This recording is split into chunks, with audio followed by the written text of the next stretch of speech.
Ayan, dahil nga maulan for today, gagawa tayo ng masabaw na ulam. So, niready ko na dito yung chicken, carrots, corn, luyas, sibuyas, onion leeks, pamintang buo, laurel, at yung ating patis. Ayan, yan yung patis ang magpapalasa dito sa ating ulam for today. So, ayan, sa isang kaserola, pinagsama-sama ko lang yung ating mga ingredients. So, bahala na kayo kung paano ang gagawin ninyo dyan. At dito sa ating patis is tansya meter lang tayo ha.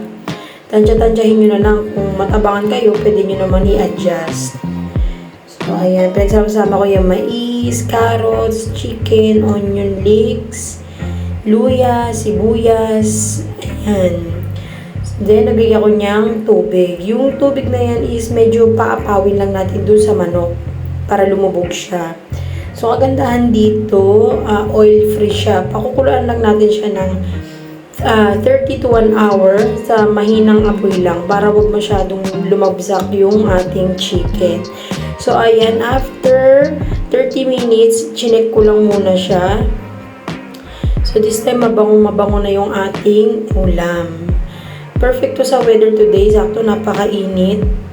Ay, sorry, napakalamig. Kailangan natin pampainit. At kagandahan nito may luya. Ang bango-bango niya. So, ayan, nilagay ko na rin yung pinakadulo ng onion leeks.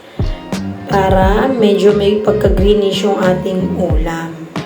So, after that, ayan, for final look. Ayan, after 1 hour, ito na siya. Malambot na yung chicken at lumasa na rin maigi yung corn. So, ayan, kung nahihirapan kayo umisip ng ulam, pwede nyo itry ito, mga sis. So, ayan, let's eat!